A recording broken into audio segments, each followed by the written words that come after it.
Can you guys hear me? Good morning. Yep. Yeah, we can hear you. All right, welcome Okay. in Coach Chin Coleman. And Bob, we want to start us off, please. Sure. Hey, Chin, how you doing? Hey, Bob, how are you? I'm good. Hey, I was wanting to ask you about uh Zavonimir. Hope I'm saying that right. You guys Zavon, obviously had yes. him. You guys obviously had him in Kentucky. You got him now. How'd you think he played the other night? Maybe how have you seen him progress from last year to right now? He's trending in the right direction. You know, I always challenge Z. I think that Z could be better. I think that his best basketball is still ahead of him. And obviously we need him to mature. We need him to take on the responsibilities with honor that he's been given from our coach. Coach Cal has given him some huge responsibilities in terms of being a connector, being a guy that touches the basketball, being a guy that we're trusting to handle the ball in our 5-out actions. And with that comes a privilege. With that comes honor, right? You have to cherish that, and you have to be respectable of that, and you have to make the right plays. So we we we we think that Z is one of those unique players at 7'2" with size, skill. He's where the game is going right now. If you see where the game is going, it's all about size and skill. Well, guys with size that have guard skills, and he's 7'2", and he has a lot of guard skills. I think he had 4 assists, if I'm not mistaken. He's a guy that can dribble, pass, shoot, and those are the kind of players that uh, we want in our offense in terms of being able to be a triple threat. So I like the start of where Z was at, but I'm not as pleased because I think that there's a lot more. I think that defensively he can do a lot more. I think he can do a lot more rebounding. I think that he can get in and out of screens and get to the second action quicker, and he can look more like the big time basketball player he is. I watched film with him the other day, and I watched film with him of a kid, Simonis, that plays for Sacramento. And in that film, I wanted him to see how quick this guy is into actions and how quick he gets out of stuff and gets into stuff, how he hits every single time. And he's always thinking about the next play, the next play, the next play. And that's what makes him an all-star. And I'm not saying Z is Sabonis, but there is some Sabonis-like skills in his game. And we just want Z to be the best version of himself, and he's trending in that direction. Is there something in particular you'd like to see him do against TCU, or just keep getting better? Keep getting better. It's another step of a long journey, and we want to obviously be better than we was the first game. And there's some things he can clean up in terms of his ball handling. He can get a little lower. We always tell him the low man win, and we want him to be 7'2", but play at 6'5", not play at 7'2". So the lower the better for Z. I want him to obviously rebound better, protect the rim better. There's so much more he has that we want to try to pull out of. Thanks. I might have a couple more. I'll turn it back to Mike. Thanks. Anthony. Hey, Chin, hope you're doing well. I guess just the first question would be, where's Jonas at? You expect him to play on Friday, and if not, just kind of what do you kind of expect him to bring when he is available to play? I think that that's up to our medical staff. He's working extremely hard to get back on the floor, to get back to playing the game he loves. It's something that he said to me yesterday. He had a workout yesterday, looked a lot better. I think he's coming along, but I think that our goal is for everybody to be healthy by our first game, right?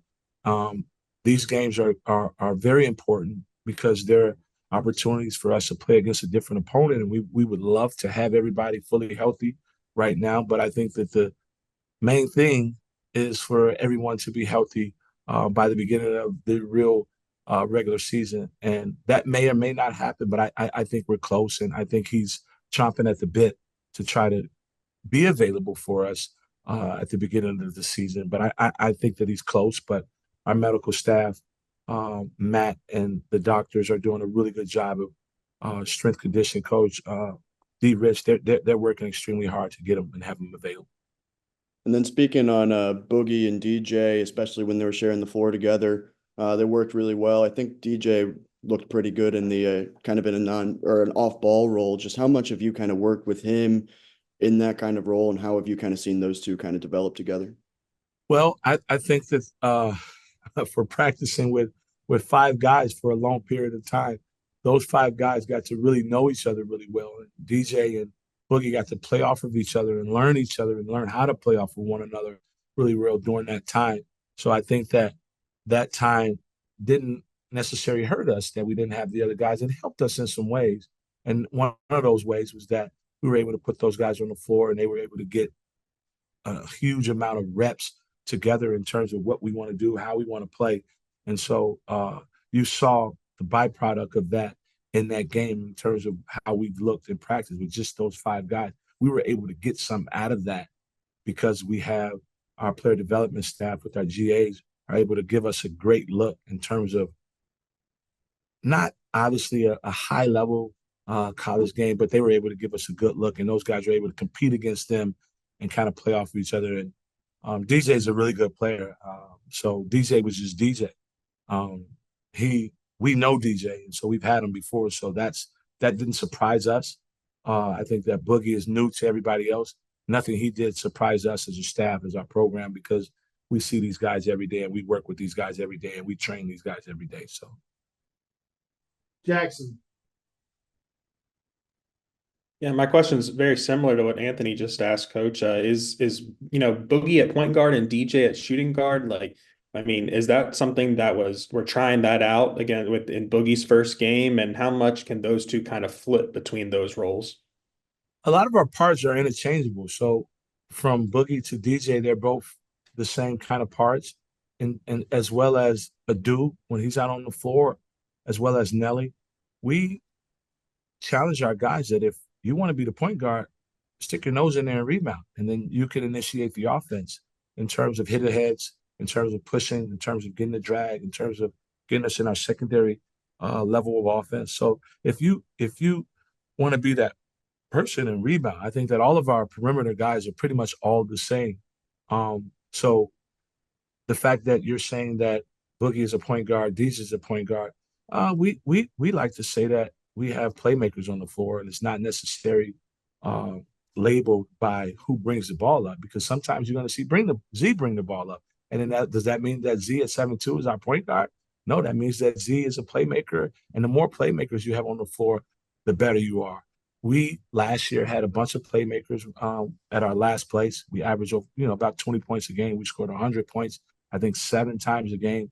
And when the ball moves, right, there's energy on the ball and there's ball movement, player movement. You're going to get good shots, but you can't do that if you don't have multiple guys on the floor that can make plays, multiple guys on the floor that can dribble, pass, and shoot. And so that's what we want to put on the floor, whether it's 1 through 5. I don't know who the point guard is. It depends on who brings the ball up, who rebounds it, who making the plays. And we have several guys that can do that. I know it might have been forced because of Jonas's injury, but you guys played a lot of quote small lineups, I guess, against Kansas with only one real big guy in there. Just what do you think of those sets, and how much can that maybe be an X factor in the regular season? I think that we're big. So when you say small lineups, it depends on, we play positionless. So maybe the way you're looking at it, Jackson, is we play small, but for us, because we play positionless, we're not small. If you have DJ and Boogie at the floor, you got 6'3", 6'4". If you got, let's say, if you got Carter on the floor, you got Billy on the floor, that's 6'6", 6'7", and then you got 7'2". So we feel like that's a pretty big team, right? A little bit different than what we had last year. We had some smaller guards that put us in some different situations in terms of switches and small sizes and what we can do in terms of our defensive schematics, twirling, which means switching. Then we have to scram, which means that if we switch a guard on a big, then we got to switch a wing on that big so that we can get back to bigger guys. But we have a team right now that we like the size of our guys.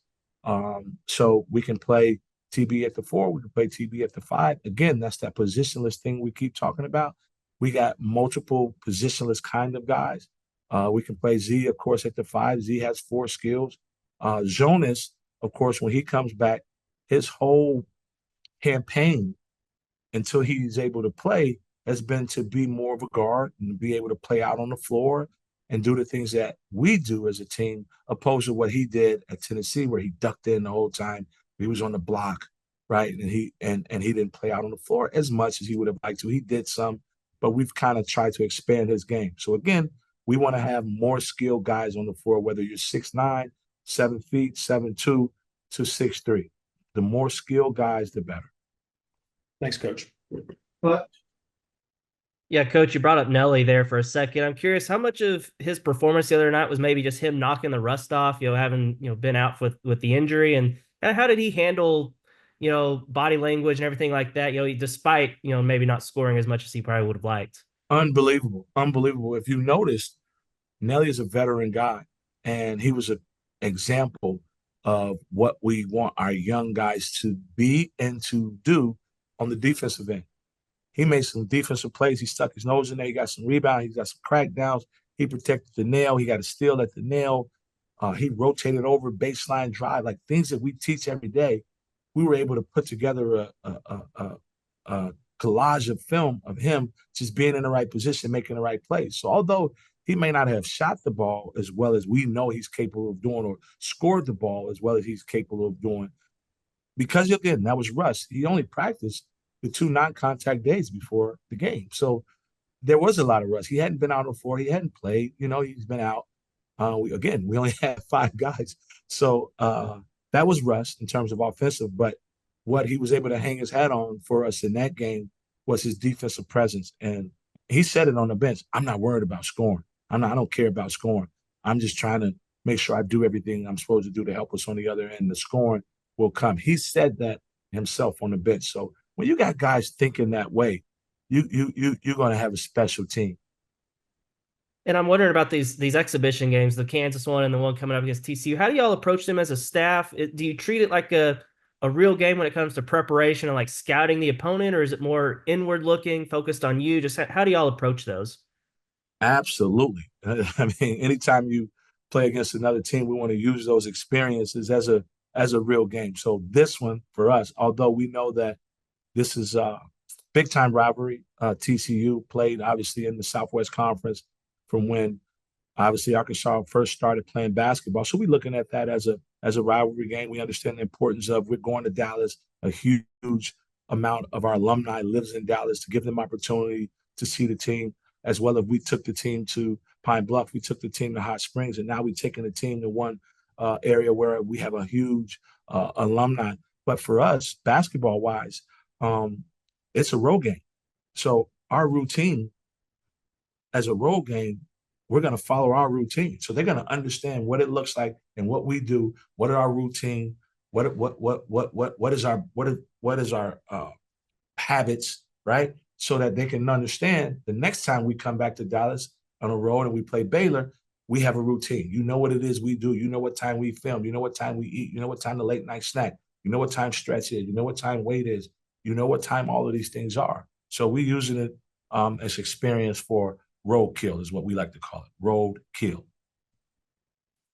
Daniel.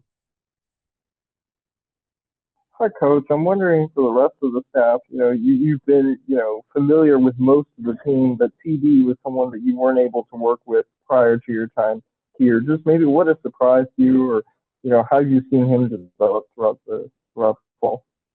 Unbelievable talent.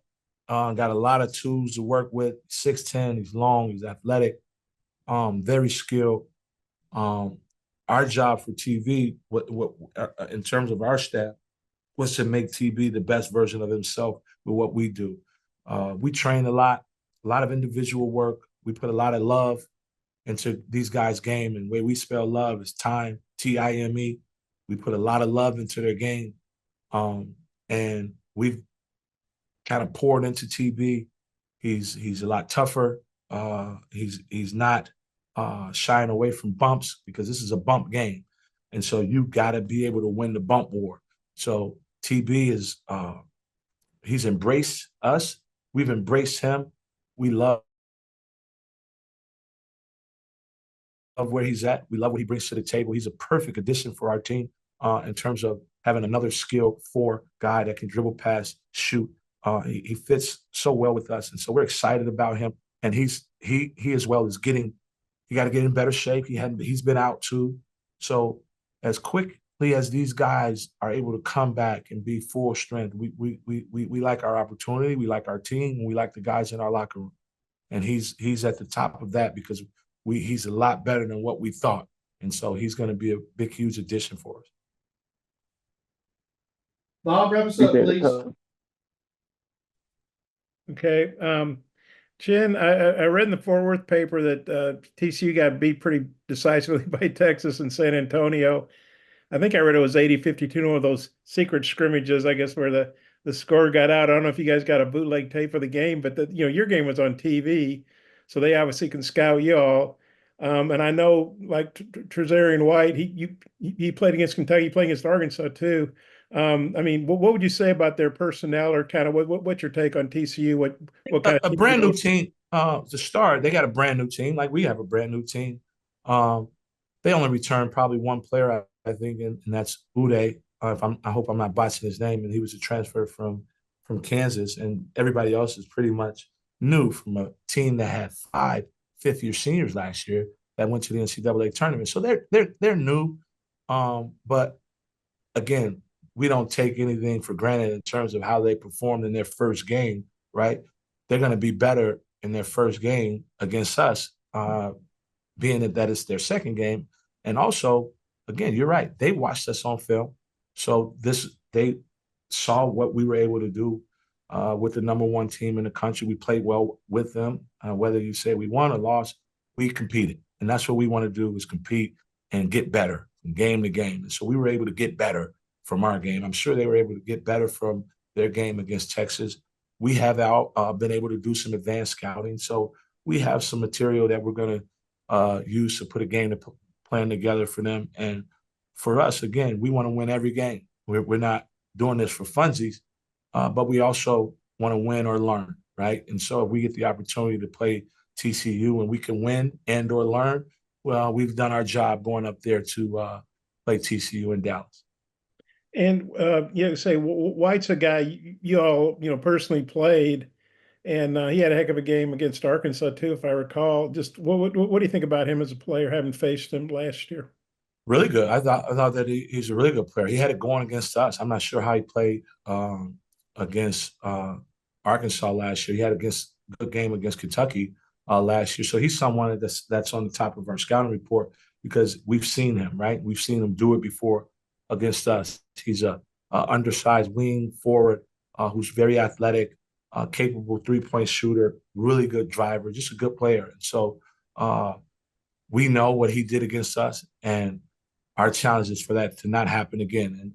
And there's guys in our locker room that are already talking about that because they know what he did against Kentucky last year. So we want to make sure that he doesn't do that against us in that game. But we got to do a good job on everybody. We don't know him, so we guarding everybody honestly as a good player. We're not taking anybody for granted.